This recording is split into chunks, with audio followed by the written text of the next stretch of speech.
Hi friends, welcome to our channel INB jobs info. అన్ని జిల్లాల్లో కూడా రెండేసి నోటిఫికేషన్స్ అనేవి రిలీజ్ అవుతుంటే మా జిల్లాలో ఇంకా ఒక్క నోటిఫికేషన్ కూడా రిలీజ్ కాలేదు.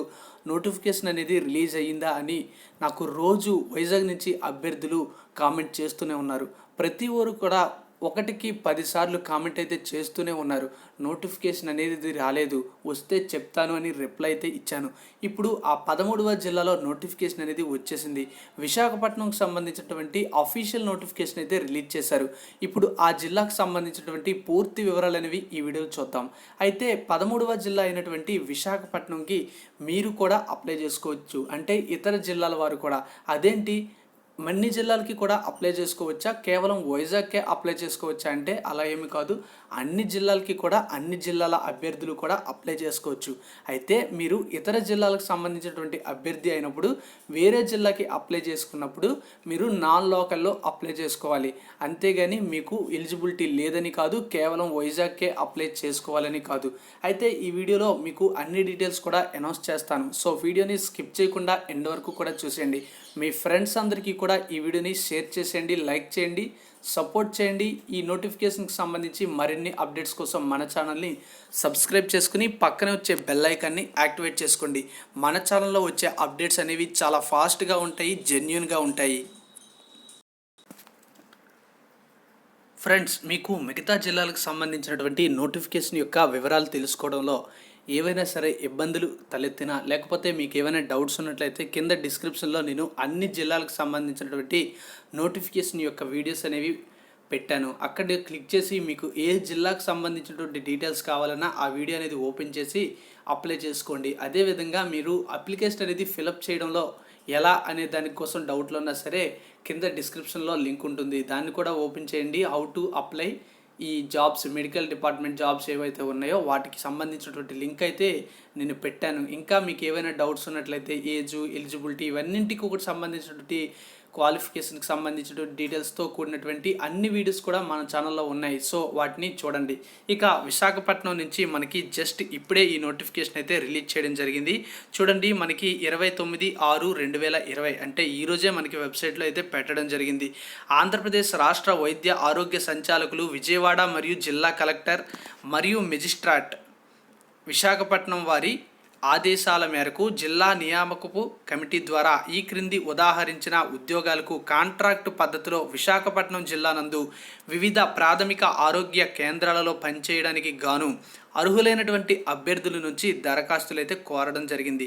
అయితే ఇక్కడ మనకు ఒక అప్డేట్ ఇంకోటి ఇవ్వడం జరిగింది. అదేంటంటే ఆల్రెడీ ఎవరైతే కోవిడ్ రిక్రూట్మెంట్ నందు ఉద్యోగం పొందినటువంటి ల్యాబ్ టెక్నీషియన్లు మరియు స్టాఫ్ నర్సు ఉద్యోగం కొరకు దరఖాస్తు చేసుకున్నటువంటి అభ్యర్థులు కూడా తప్పనిసరిగా ఈ క్రింద ఉదాహరించబడినటువంటి ఉద్యోగాలకు కూడా దరఖాస్తు చేసుకోవాలని చెప్పడం జరిగింది.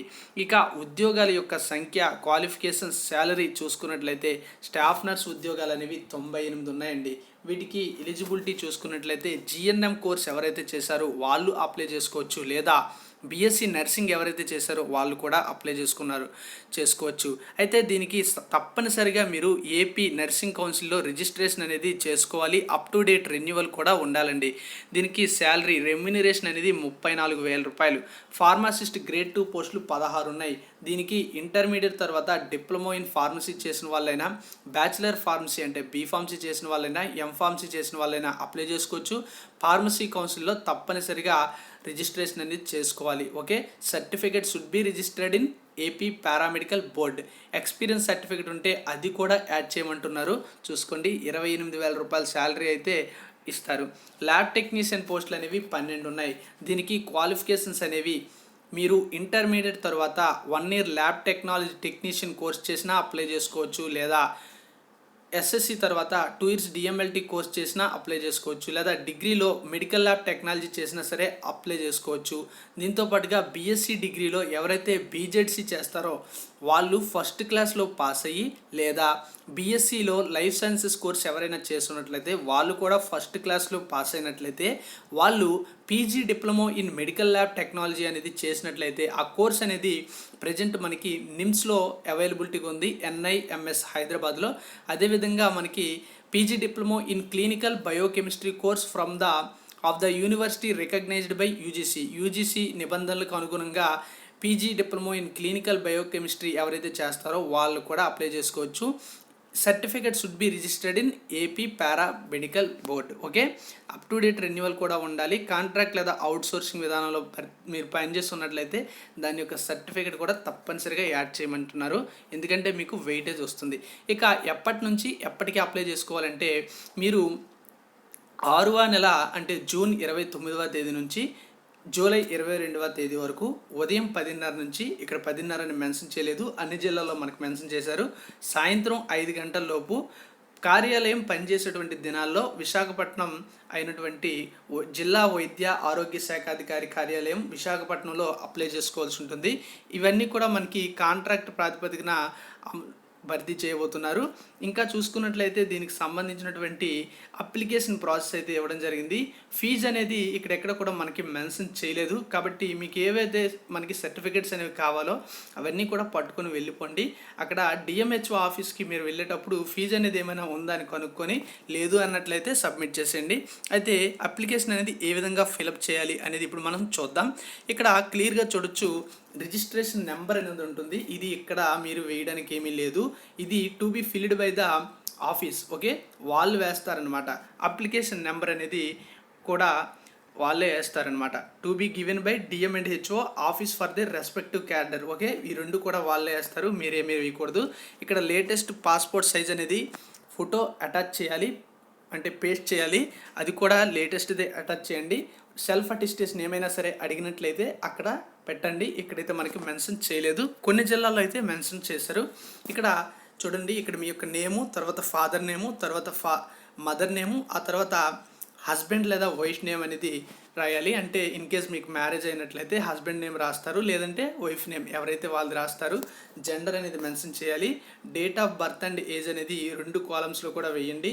రిలీజియన్ అనేది మీరు ఇక్కడ రాయాల్సి ఉంటుంది. తర్వాత మీ యొక్క సోషల్ స్టేటస్ అంటే రిజర్వేషన్ కేటగిరీ అనేది మెన్షన్ చేయాలి. ఆ తర్వాత ఇక్కడ అడ్రస్ డీటెయిల్స్ అన్నీ కూడా రాయాలి. Email ID and phone number, Aadhaar card number అన్నీ కూడా క్లియర్గా వేయండి, ఎందుకంటే మీరు సెలెక్ట్ అయినట్లయితే మీకు కాల్ అనేది వస్తుంది.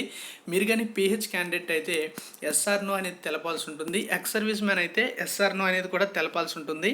దీంతో పాటుగా ఇక్కడ చూడండి, నేటివిటీ కోసం మీరు as per certificate issued by the tahsildar under the provision of, అంటే మీరు 4th నుంచి 10th క్లాస్ వరకు ఎక్కడ చదువుకున్నారు అనే డీటెయిల్స్ అయితే ఇక్కడ మెన్షన్ చేయాల్సి ఉంటుంది. 4th నుంచి 10th క్లాసు, 4th ఎక్కడ చదువుకున్నారు, స్కూల్ నేము, అది ఏ విలేజు, అది ఏ మండలము, డిస్ట్రిక్టు, ఇయర్ ఆఫ్ పాసింగ్, అంటే ఎప్పుడు మీరు ఆ 4th క్లాస్ అనేది కంప్లీట్ చేశారు. అలా 4th నుంచి 10th క్లాస్ వరకు డీటెయిల్స్ ఇవ్వండి. తర్వాత విలేజ్ డీటెయిల్స్, మండలము, డిస్ట్రిక్టు, ఇయర్ ఆఫ్ పాసింగ్ అంతా కూడా వేసిన తర్వాత ఇక్కడ ఎస్ఎస్సికి సంబంధించినటువంటి మార్క్స్ లిస్ట్ డీటెయిల్స్ అయితే ఇవ్వాల్సి ఉంటుంది. ఎస్ఎస్సి మీరు ఎప్పుడు కంప్లీట్ చేశారు అనేది ఇక్కడ రాయాలి. సర్టిఫికేట్ అనేది యాడ్ చేస్తున్నారా లేదనేది ఇక్కడ టిక్ చేయాల్సి ఉంటుంది, చెప్పాల్సి ఉంటుంది. దీంతో పాటుగా ఇంటర్మీడియట్ మార్క్స్ లిస్ట్ యొక్క ఇయర్ ఆఫ్ పాసింగ్ అనేది ఇక్కడ వేయాలి. మీరు ఇంటర్మీడియట్ అనేది ఎప్పుడు కంప్లీట్ చేశారనేది అది కూడా యాడ్ చేస్తున్నారా లేదా, ఇలా అన్నీ కూడా మీ యొక్క క్వాలిఫికేషన్ డీటెయిల్స్ అయితే ఇవ్వాల్సి ఉంటుంది. ఇక్కడ మీ యొక్క జిఎన్ఎం లేదా బీఎస్సీ నర్సింగ్ కౌన్సిల్ అని provisional name of the college, అంటే ఎక్కడ మీరు కంప్లీట్ చేశారు, ఎప్పుడు కంప్లీట్ చేశారు అనే డీటెయిల్స్ అయితే ఇవ్వాలి. అయితే ఇక్కడ మనకి చూడండి, మనకి స్టాఫ్ నర్స్ ఉద్యోగాలకు ఒక అప్లికేషన్ ఇచ్చారు, అదేవిధంగా ల్యాబ్ టెక్నీషియన్కి, ఫార్మాసిస్ట్కి కలిపి ఒక అప్లికేషన్ ఇచ్చారు. సో మనం ఇప్పుడు చూస్తుంది ఏంటంటే నర్సింగ్, బీఎస్సీ నర్సింగ్ సంబంధించింది, అంటే స్టాఫ్ నర్స్ ఉద్యోగాలకు సంబంధించింది. సేమ్ దానికి కూడా సేమ్ అప్లికేషన్ అయితే ఉంటుంది, జస్ట్ ఇక్కడ మాత్రమే మారుతుంది. ఇక్కడను మనకి అప్లికేషన్ మీద మీరు అప్లికేషన్ అనేది దేనికి అప్లై చేస్తున్నారు అనే దాని పేరు అయితే నేమ్ అనేది చేంజ్ అవుతుంది. రెండింటి యొక్క లింక్స్ అనేవి మీకు డిస్క్రిప్షన్లో ప్రొవైడ్ చేయడం జరుగుతుంది. జిఎన్ఎం లేదా బీఎస్సీ నర్సింగ్ యొక్క మార్క్స్ లిస్ట్ అనేది నెంబర్ అనేది ఇక్కడ వేయండి, అది అటాచ్ చేస్తున్నారా లేదనేది ఇక్కడ మెన్షన్ చేయండి. తర్వాత నర్సింగ్ కౌన్సిల్లో రిజిస్ట్రేషన్ నెంబర్ అనేది ఇక్కడ వేయాలి, తర్వాత దాని యొక్క డీటెయిల్స్, ఈ విధంగా అన్నీ కూడా మీరు ఇవ్వాల్సి ఉంటుంది. ఇక్కడ చూసుకోండి, మీరు నర్సింగ్ అయిపోయిన తర్వాత ఎక్స్పీరియన్స్ సర్టిఫికేట్ కానీ మీ దగ్గర ఉంటే అది కూడా గవర్నమెంట్ సెక్టార్లో చేసినట్లయితే కాంట్రాక్ట్ లేదా అవుట్సోర్సింగ్ విధానంలో దాని యొక్క డీటెయిల్స్ అనేవి ఇక్కడ మెన్షన్ చేసి ఎస్ఆర్ నో అనేది మెన్షన్ చేయండి. లాస్ట్గా చూసుకున్నట్లయితే ఇక్కడ ఇంటర్మీడియట్ అనేది ఎప్పుడు కంప్లీట్ చేశారు, మ్యాక్సిమం మార్క్స్ ఎన్ని, మీకెన్ని వచ్చాయి, పర్సంటేజ్ ఆఫ్ మార్క్స్ అనేవి రాయాలి. తర్వాత టెక్నికల్ అంటే మీరు ఏ క్వాలిఫైయింగ్ ఎగ్జామ్ కోసం మీరు ఇప్పుడైతే మీరు ఏ పోస్ట్కి అయితే అప్లై చేస్తున్నారో దానికి సంబంధించినటువంటి క్వాలిఫైయింగ్ ఎగ్జామ్ ఏదైతే ఉందో దాని యొక్క డీటెయిల్స్, అదేవిధంగా అది ఎప్పుడు పాస్ అయ్యారు, ఎన్ని మార్కులకి ఎన్ని మార్క్స్ వచ్చాయి, ఎంత పర్సంటేజ్ వచ్చింది అనేది రాయాలి. లాస్ట్కి డెక్లరేషన్ అనేది ఇక్కడ మీ యొక్క సిగ్నేచర్ అనేది పెట్టాల్సి ఉంటుంది. ఆ విధంగా పెట్టినట్లయితే అప్లికేషన్ అనేది అయిపోతుంది. ఉండవలసినటువంటి సర్టిఫికేట్స్ ఏ ఆర్డర్లో పెట్టాలి, రిక్వైర్డ్ డాక్యుమెంట్స్ అనేవి ఏ ఆర్డర్లో పెట్టాలి అనేది మనం ఇప్పుడు చూద్దాం. ఫస్ట్ మీరు అప్లికేషన్ ఫామ్ అనేది మొదటిగా ఉంచుకోవాలి. దాని తరువాత అంటే దాని కింద attested copy of the latest caste certificate అంటే లేటెస్ట్ క్యాస్ట్ సర్టిఫికేట్ అనేది చేయించుకోవాలి. చూడండి, ఇప్పుడు మేము ఏవైతే మీరు అటాచ్ చేస్తున్నారో ఆ జిరాక్స్ అన్నీ కూడా అటెస్టెడ్ కాపీస్ ఉండాలి. అయితే సెల్ఫ్ అటెస్టేషన్ అని మనకు చెప్పలేదు, ఏ అటెస్టేషన్ అనేది చెప్పలేదు కనుక మీరు క్లియర్గా కనుక్కొని చేయాల్సి ఉంటుంది. అటెస్టేషన్ అని అన్నారు కనుక మేబీ సెల్ఫ్ అటెస్టేషన్ అయి ఉండదు, గెజిటెడ్ ఆఫీసర్స్ అటెస్టేషన్ అవుతుంది. సో చేయించుకోండి. తర్వాత క్యాస్ట్ సర్టిఫికేట్ అనేది పెట్టుకోవాలి. ఆ తర్వాత ఎస్ఎస్సి యొక్క సర్టిఫికేటు, తర్వాత 4th నుంచి 10th వరకు కూడా స్టడీ సర్టిఫికేట్లు, దీంతో పాటుగా attested copy of the latest certificate issued by the tahsildar under the provision of social welfare, tribal welfare, education department dated అంటే ఇది నేటివిటీ సర్టిఫికేట్ కూడా మనకి యాడ్ చేయమంటున్నారు. దీంతో పాటుగా జిఎన్ఎం లేదా డిప్లొమా అంటే ఇది క్వాలిఫైయింగ్ ఎగ్జామినేషన్ సర్టిఫికేట్ అంటే మీరు ఏ పోస్ట్కి అయితే అప్లై చేస్తున్నారో దాని క్వాలిఫికేషన్కి సంబంధించింది. తర్వాత మార్క్స్ మెమోస్ అన్నీ కూడా పెట్టుకోవాల్సి ఉంటుంది.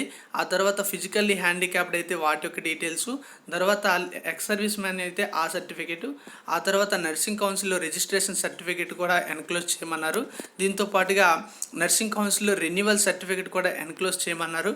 ఎక్స్పీరియన్స్ సర్టిఫికేట్ అనేది ఏదైనా ఉన్నట్లయితే కాంట్రాక్ట్ లేదా అవుట్సోర్సింగ్ విధానంలో ఏపీ గవర్నమెంట్ సెక్టార్లో పనిచేసినట్లయితే వాటి యొక్క డీటెయిల్స్ కూడా ఇక్కడ మెన్షన్ చేయాలి. అవన్నీ కూడా ఆ ఆర్డర్లో పెట్టి మీరు అప్లికేషన్ అనేది ఫిలప్ చేసి పట్టుకొని వెళ్లాల్సి ఉంటుంది. మీకు ఏమైనా డౌట్లు ఉన్నట్లయితే జిల్లా వైద్య ఆరోగ్య శాఖ అధికారి కార్యాలయం ఉంటుంది కదా, అక్కడ కనుక్కొని ఆ తర్వాత సబ్మిట్ చేయండి. అయితే డీడీ కోసం కానీ ఫీజు కోసం కానీ మనకి ఏమీ కూడా మెన్షన్ చేయలేదు. సో అది అబ్జర్వ్ చేయండి. ఇంకా ఏవైనా డౌట్స్ ఉన్నట్లయితే మీరు కింద కామెంట్ చేయండి. ఈ వీడియోలో చెప్పని వాటికి మీకు ఇంకా నేను కూడా చెప్పలేని డౌట్స్ ఏమైనా ఉన్నాయనిపిస్తే అక్కడికి వెళ్ళండి, ఎందుకంటే అక్కడ కనుక్కుంటే మీకు క్లియర్ అయితే అవుతాయి. Thank you for watching. ఈ వీడియోని లైక్ చేసి షేర్ చేయండి. మనకి దీంతో 13 జిల్లాలకు సంబంధించి నోటిఫికేషన్స్ అయితే వచ్చేసాయి. ఇంకా సెకండ్ నోటిఫికేషన్ కూడా మనకి ఆంధ్రప్రదేశ్ వైద్య విధాన పరిషత్ పర్మిషన్తో జిల్లాలో రిలీజ్ అవుతున్నాయి. సో వాటిని కూడా రిలీజ్ చేస్తారు. వెయిట్ చేయండి, వేచి చూడండి. Thank you for watching.